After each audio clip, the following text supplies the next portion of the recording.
So, how was your journey? Oh, the journey up was very nice actually. Yeah? It's very nice. Now we're going back again. And my colleague, my fine colleague Martin, has his car here.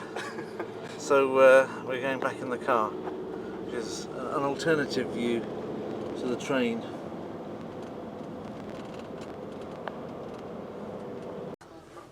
No Prague. Signposts are not exactly. Yeah, Česká Lípa. Czech lime tree, is it? Česká Lípa.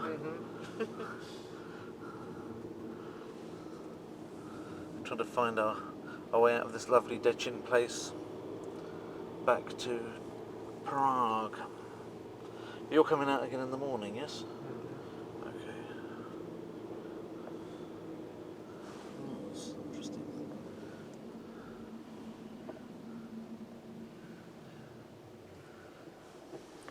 One of the good things about filming when you drive through places is that you may not have really time to look at everything in detail when you're actually there. But if you look at it in more detail afterwards from your own film, it's still the same, it's still your visit. It's just that you didn't see it all, you didn't notice everything live at the moment. But I always find that I pick out more details looking at the film afterwards than I actually saw when being in a place, especially if it's me that's driving. Thankfully you're driving right now, so I don't have to worry about it.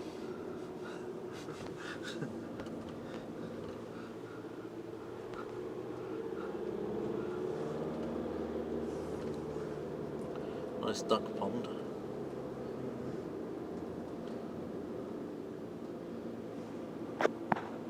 Pretty place, I have to say.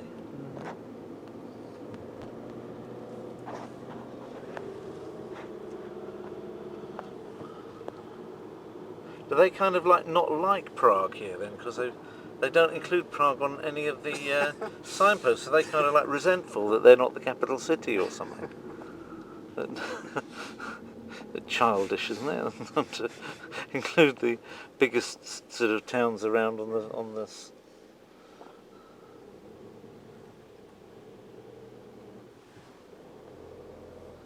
That's Ústí nad Labem is actually that way. I don't know if that's helpful. Yeah.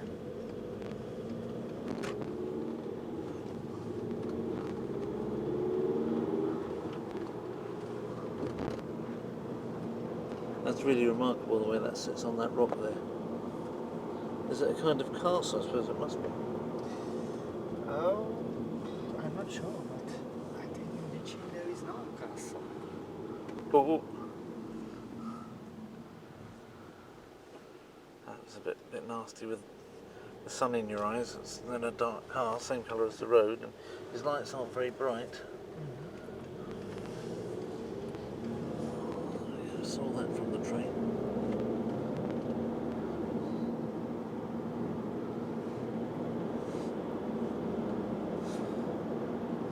No, I didn't see it from the train, I saw it from the taxi.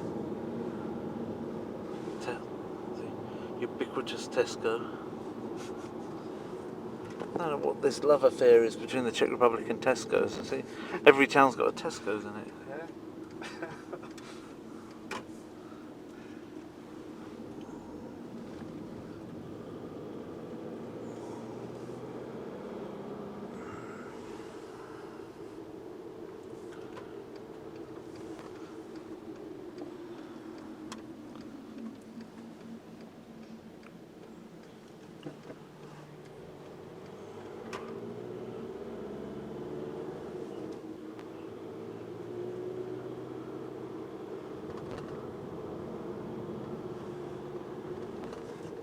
Mountain Field.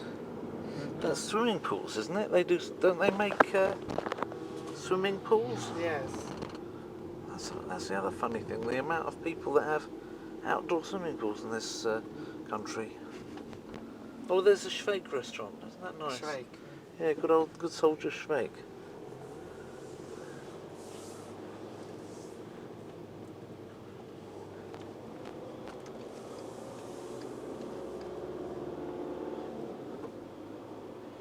How is it that Schweik gets all the restaurants? There's lots of restaurants named after Schweik, yeah?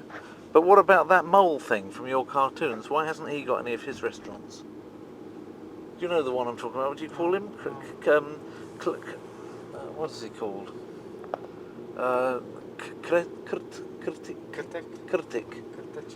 Krtek, yeah? The mole, you know, the thing with the red nose and he's all got buttons and needles in his pockets and things. You know the thing, he's one of the biggest Czech exports in the... he doesn't have any of his own restaurants. But Szwajk has... Kids. Yeah, but kids love restaurants. Kids are always pulling their adults, their parents into McDonald's and what have you. You could have a chain of McDonald's like. Good idea. Thank you. I will set up a business. Well, I need you in this business, but you're welcome to give it to one of your copious family. Thank you. But that's really a good idea. Thank you. That's why people pay so many euros per hour for me.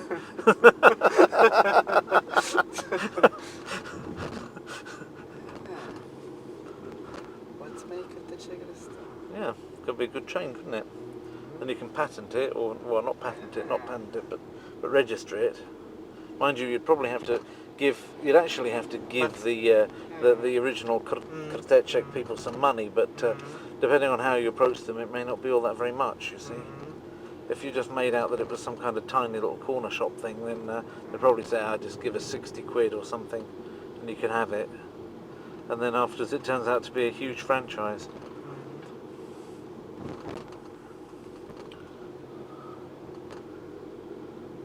Mind you, wasn't that all done in the communist period anyway, that Krtek stuff?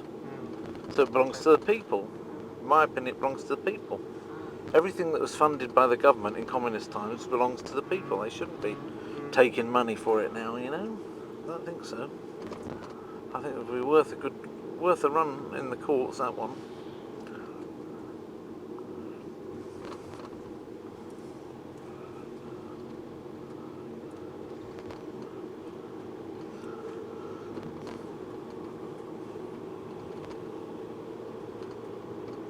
And that's the basis on which you can find certain Russian films on my channel on YouTube.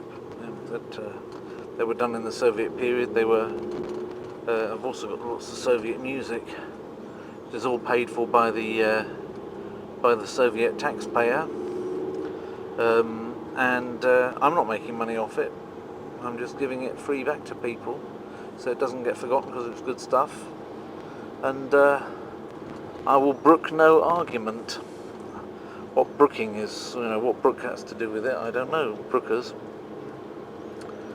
But that's the saying anyway.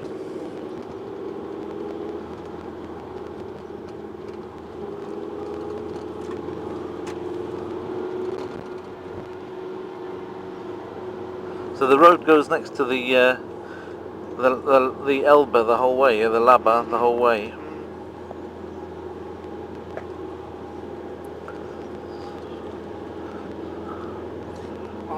I think only to Ústí. Oh, I see. And then afterwards at Ústí it turns to the Vltava, does it then? Okay. Well, right now it's just worth me just filming as we drive along because it's so pretty, you know. It's people are going to want to see this.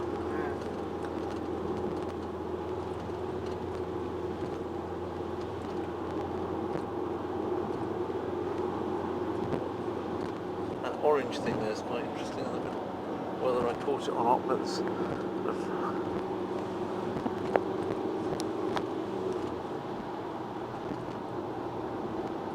quite a valley, isn't it, over there? It's looking good.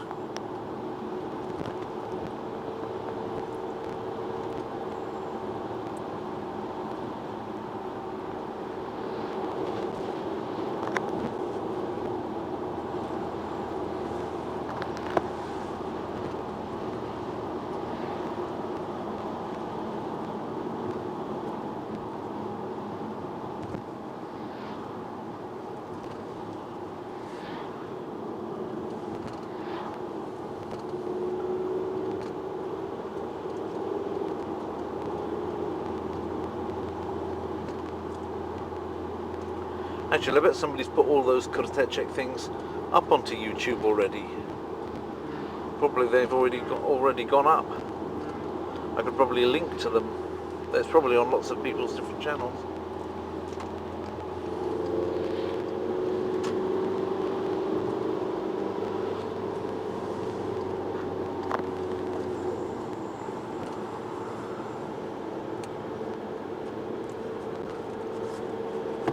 But I think the first word that I knew in any Slavic language, the first word I knew in any Slavic language was probably konec.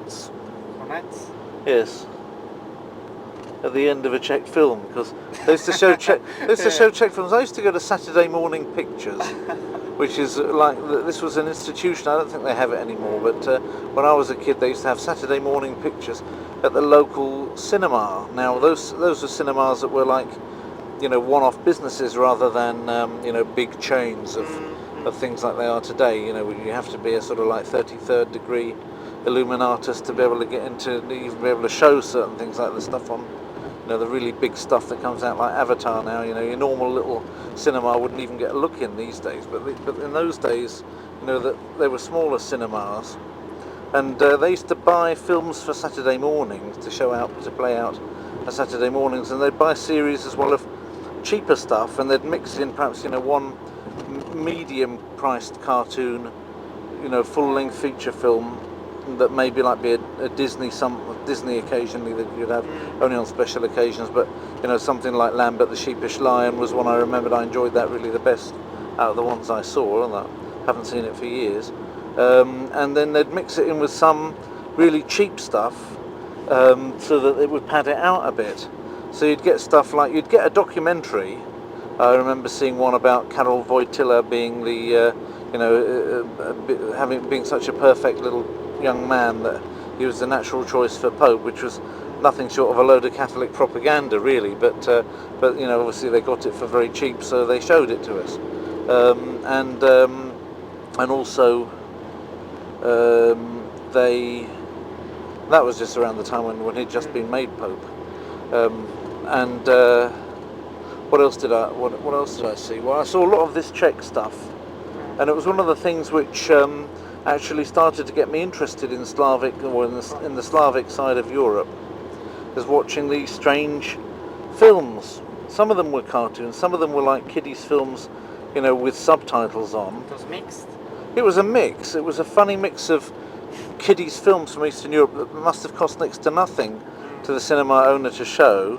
But, you know, we were out there, you know, most people were fairly bored, you know, until the main feature came on, and there was a lot of kind of, you know, chucking of bits of bubble gum at each other and, you know, snogging in the back seats with girls and what have you.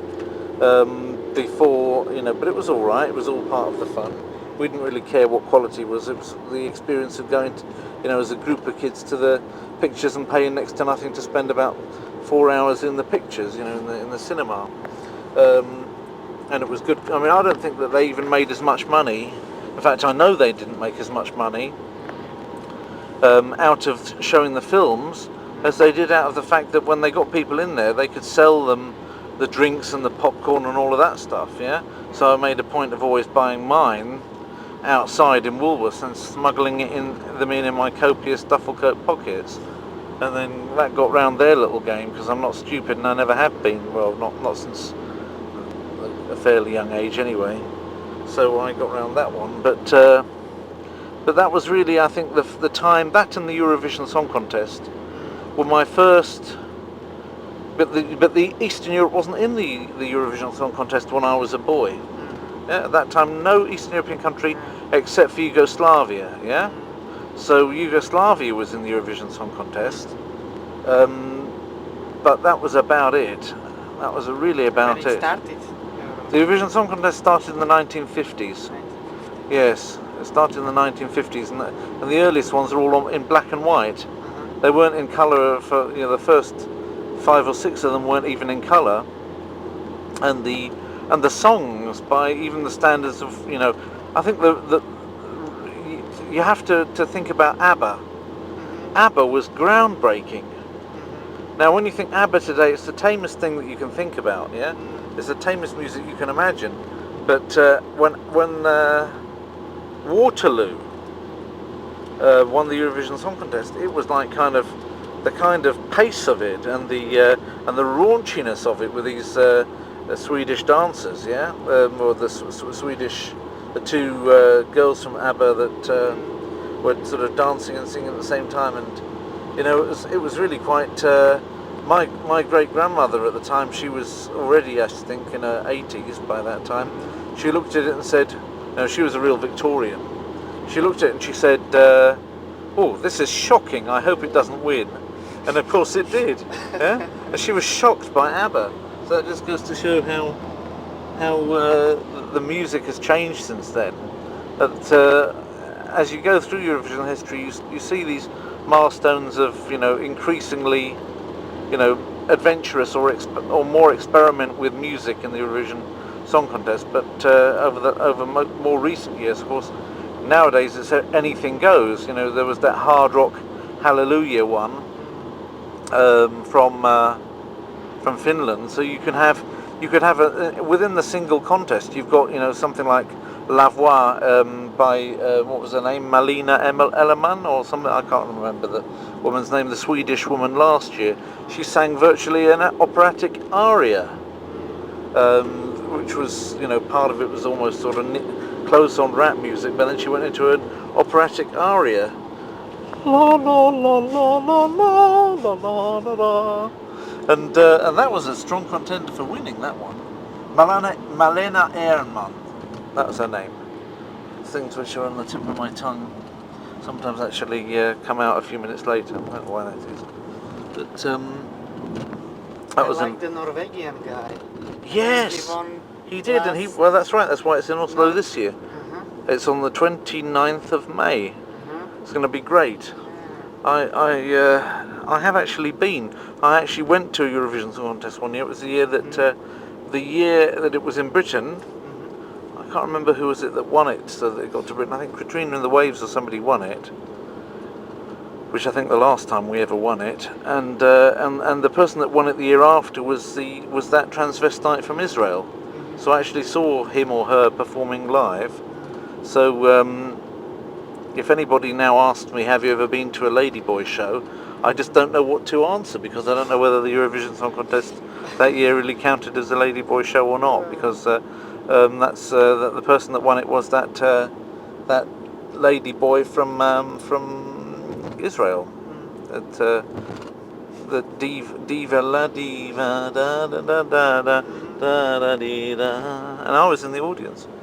So and I've still got my Eurovision cups and other merchandise that I bought that day, and we usually drink from those cups one time in the year only, and that's on the Eurovision Song Contest night. Because in my family, Eurovision Song Contest is like one of the highlights of the year. I always make sure I'm home if I can, if there's nothing unavoidable, and we always make a big deal out of it. So and we always vote for our favourite ones and see who comes out closest. So it's good fun, jolly good fun, the Eurovision Song Contest. I won't put up with anybody that goes and says it's kitschy, because I mean that's like a statement of the obvious that it's kitschy, but you have to be able to go beyond that, I think, beyond the kitschiness, and actually see some of the value. I mean, it's got, for example, you've got 1 minute, you've got that Malena Ehrman singing an operatic aria, and then the next minute you might have somebody coming up, you know, singing Lordy with hard rock Hallelujah, right at the other end of the musical scale, and you never know what to expect. You do know what to expect, of course, because these days they're all up on YouTube about 2 months beforehand, and each one of them has been the subject of, you know, like an individual vote in their own country. So what it means is it's driven down. So that whereas in the olden days, in the Eurovision Song Contest, was like, you know, you found out what your country's entry was because some kind of panel of experts had decided it. Now it's turned into a phone vote. Of course, it's a way of making money for the whole thing.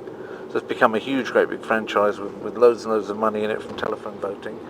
But SMSs and whatnot. This is Usti again, coming from the other end, yeah? Nice. So, yeah, it was...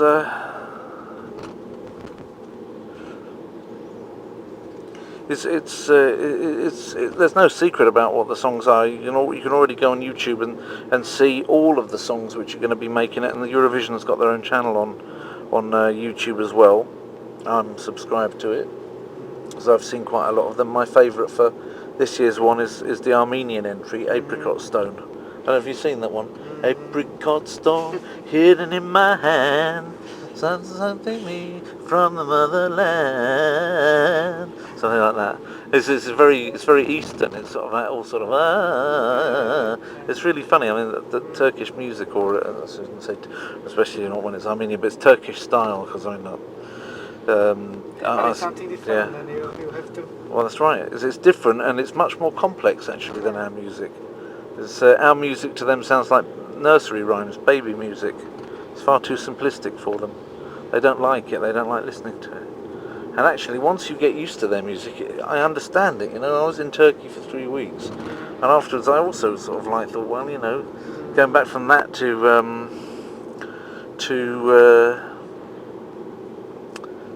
normal Western music is like going from their cooking to our cooking. You know, it's not as tasty sometimes.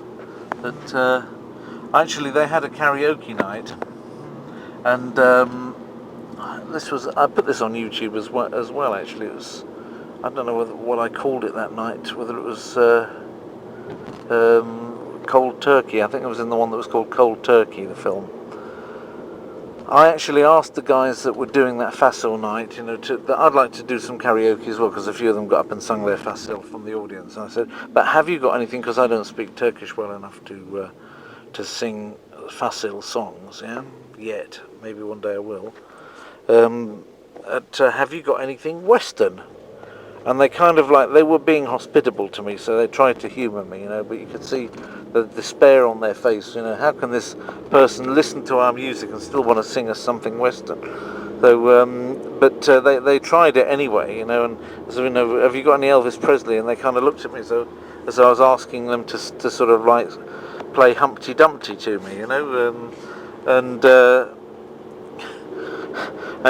in the end, you know, I said, well, do you know anything by the Beatles? And they kind of, you know, and they looked at me and sort of like, Beatles? Yeah, we've heard of the Beatles.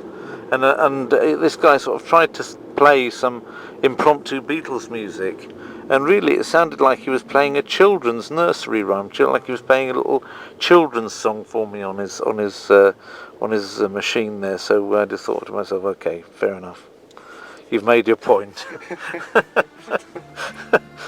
But quite frankly, I'd really like it, that Armenian song one. Having been to the Eurovision Song Contest, I can tell you, I realised an ambition by going to one concert, but it's nice to actually sit at home and watch it, because you're miles away from the stage, and you've got the boom with the camera on it whizzing around the place, getting in your way, and you've got the Israeli group sitting near the front waving their Star of David flags wildly because they're so patriotic, and it's an atmosphere, but you don't actually see the songs or hear the music as well watching the concert live as you do on the TV at home. This is lovely here, isn't it? I love this view. Look at that, sitting up there on that hillside there. And this mile-long train is creeping slowly through the town in order not to make too much noise or set the bridge vibrating. The size of that.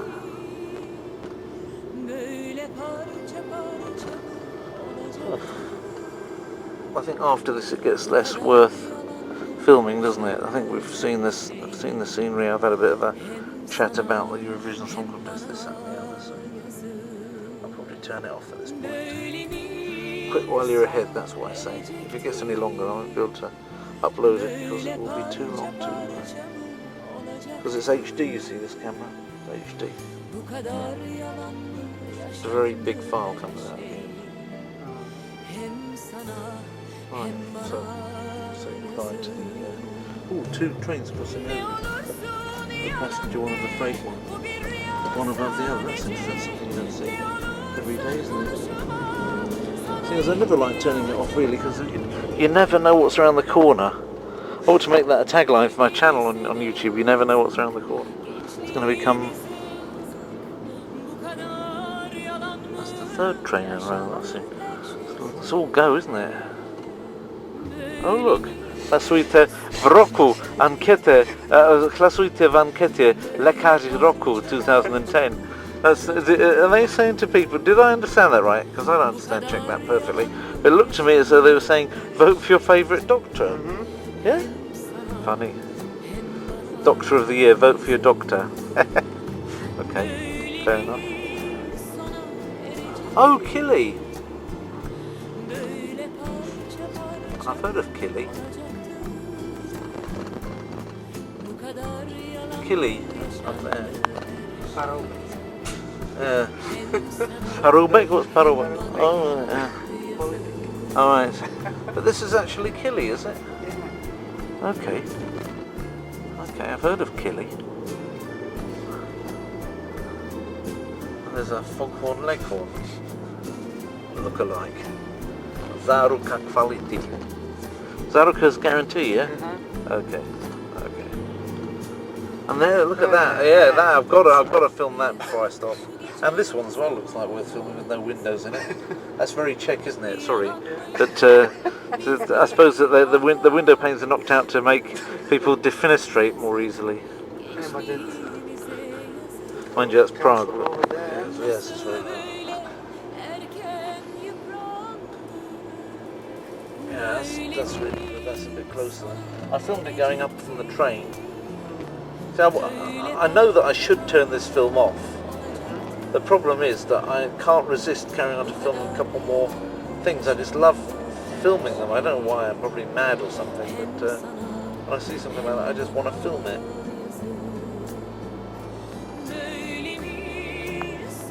Like I want to capture the moment. And like this, the waves here.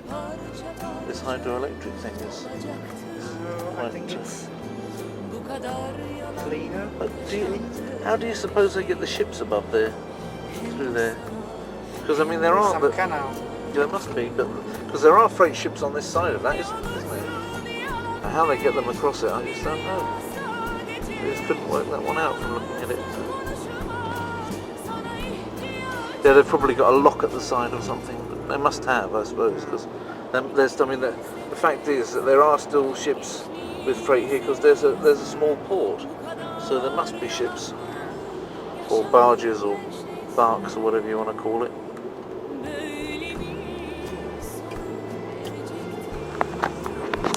Fine rock formations up there. What are these mountains, by the way? Are they the Sudeti mountains, or are they not exactly? Not the Sudeti.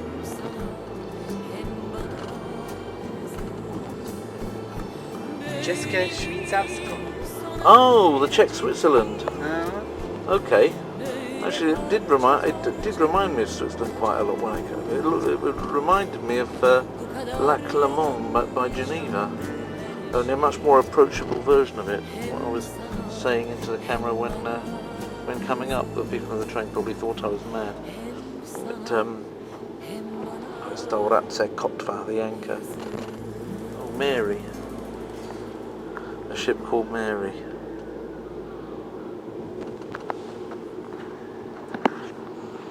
How was your weekend? Oh, it's all right, but short. My weekends are always remarkably short.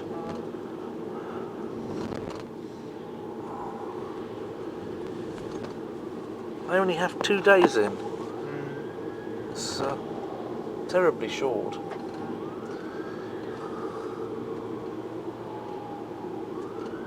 We went to to an Indian restaurant for my wife's birthday. Oh, this will be interesting. I think I'll cut it off after this. An ambulance. Okay.